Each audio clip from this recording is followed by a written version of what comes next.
I started building with wood I would find on the side of the road or in dumpsters years ago so that I could cut back on the cost of materials.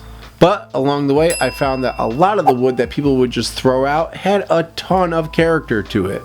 Knots, rots, splits, and stains could all give your piece a much cooler look if they're treated right. And you're definitely not going to find anything at Target or at your local store where you can buy wood that's going to have that kind of look. That just comes with time. And if you're not comfortable with going through your neighbor's trash, go over to like a local warehouse area and ask them about dunnage. They usually have some old boards that they're chucking out because they have cracks or rot, and like I said, that's what gives these boards character.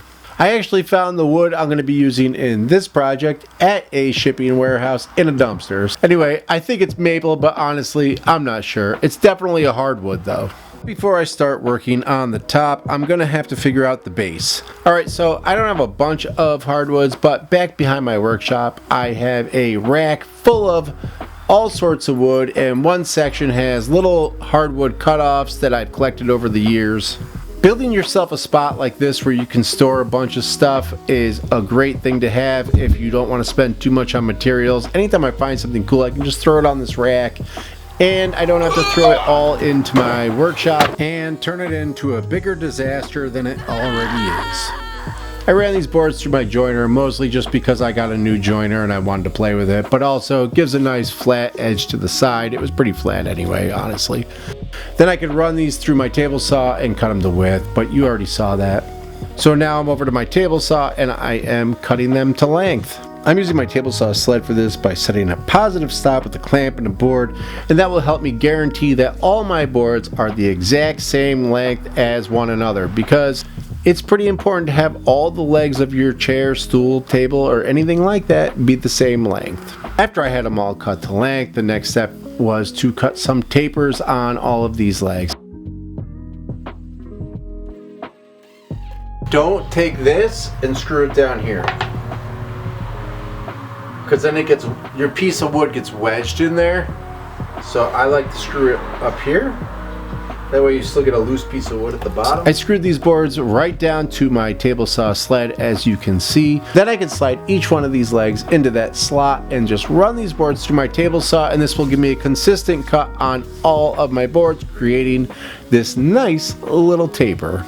Just make sure you hold down all of these legs with a scrap piece of wood. And once I cut my tapers on all 4 of my legs, I am left with this. So once you have these 4 matching legs, you could stop here and just keep it with just the taper, but I want to make these legs tilt in as well.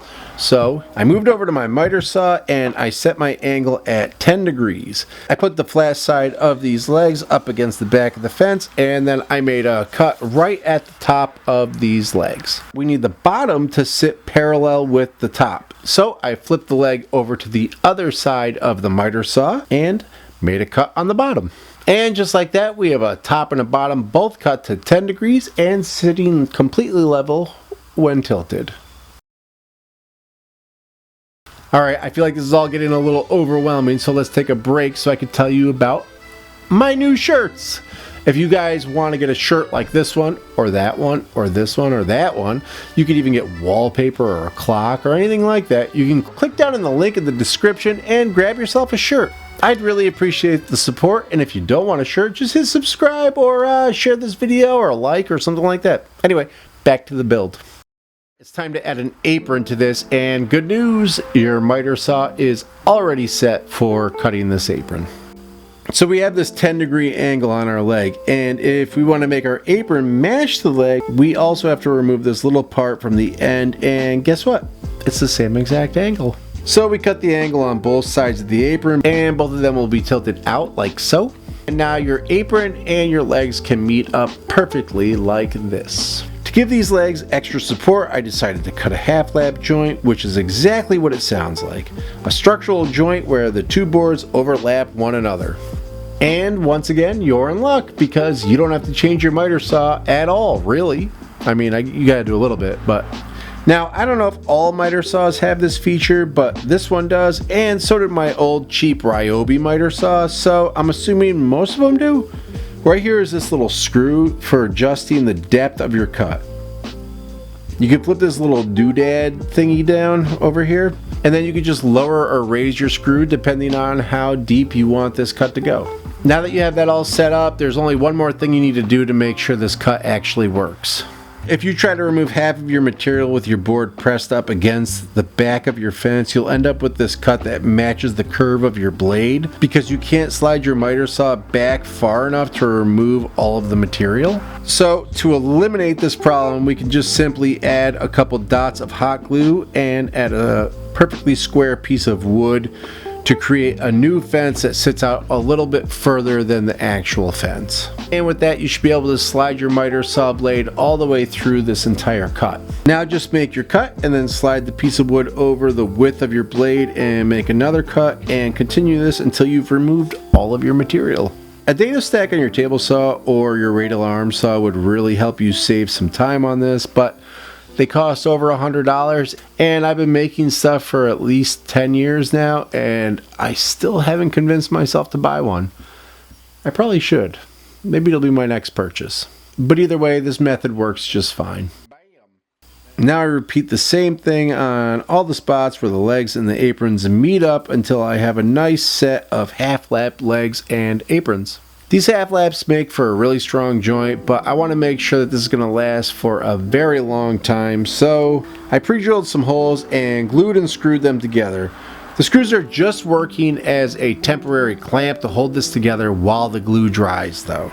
I honestly don't believe that these screws with that tiny little bit of wood that they're able to grab onto is going to be enough to hold this together for the long term. So I had a plan.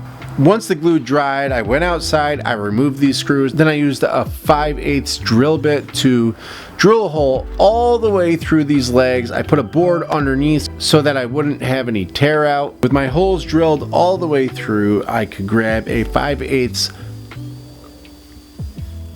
3/8? No, 5/8. Yeah, 5/8.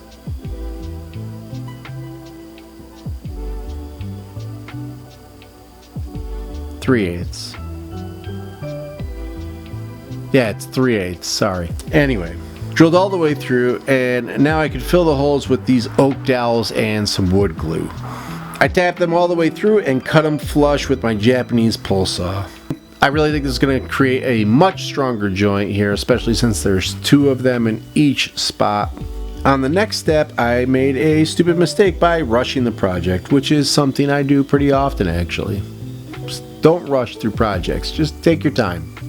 But instead I moved forward with this project and created a spot that was too small for me to ever get my router into. So like you'll see later, I ended up rounding it over with my sander, which worked fine, but it was annoying. So take your time.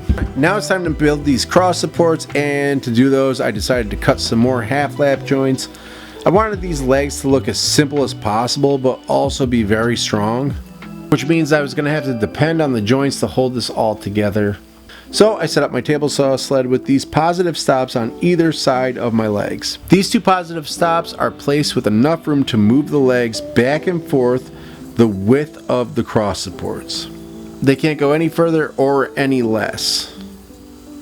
This way I can guarantee by staying between these two, I'll remove the perfect amount of material to slide these cross supports into. I hope that makes sense. This was a hard one for me to describe. And just like before, I removed the width of the table saw blade and then would slide it over a little bit and remove another chunk and slide it over until I completed the whole cut. After one side was cut, I could take these legs and flip them around and do the same thing over again, and I would have two cuts perfectly measured in at the same exact spot on either side. Cutting the half lap on the supports is essentially the same exact process. Set your blade height, set a positive stop, and remove your material a little bit at a time.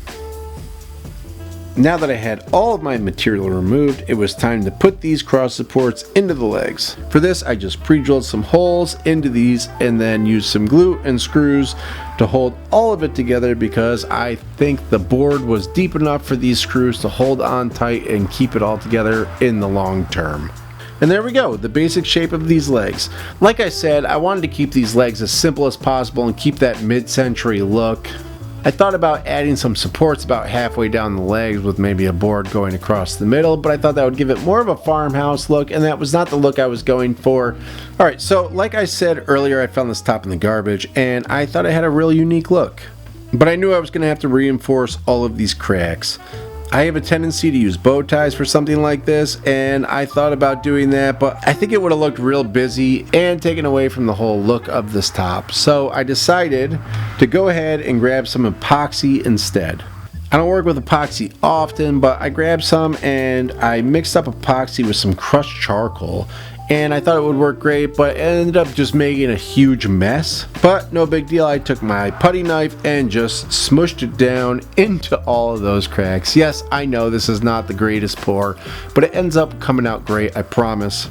Once I had that first disaster of an epoxy pour done, I could go back with some clear epoxy and fill in all the cracks. This thing took a ton of epoxy. I was shocked how much I had to pour into this to fill it all the way to the top. Not to mention I sprung a little leak on the bottom, but I let that harden and then just sanded it off later, so no big deal. And speaking of sanding, I let this sit for a few days and then I sanded the whole thing.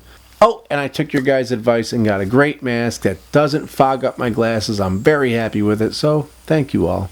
Alright, this is going to sound like the dumbest tip of all time, but take your time sanding. I've been rushing through the sanding process in all of my jobs for years, and man, I've been taking my time lately. It makes such a difference. With this project, I started with a 60 grit just to get off most of that epoxy, and once I was done with that, I could move my way slowly all the way up to a 400 grit. I kept my sander flat to the piece and moved back and forth at a slow pace until I had a perfectly smooth top. And let me tell you, this top is so smooth and soft. Oh, baby. I sanded the legs smooth and, like I said, rounded over the sides of the outside edges. And because the epoxy in the top of this seat was black, I decided that staining the legs black would be a really nice way to pull it all together. So I stained them and then gave everything a coat of paste wax. It gives this real nice soft finish. It feels really good to the touch, especially if you sand like I just said. Check it out, give it a try, or don't, I don't care. I attached the base with my Kreg jig and lost most of the footage, but you get the idea. And just like that, this project was done. I was thinking about keeping this, but I'm not really sure. I have a craft fair coming up this weekend. I might try to sell it there. We'll see. I don't know. But I'll keep you posted in the community post if you want to know if I sold it or not. For real, guys, thank you so much for watching. I've been getting way more views lately, and it's a huge deal to me because I put a lot of time and a lot of effort into these videos. So thank you. Appreciate it. See you in the next one. Bye. Bye. See you again. And have a good dream.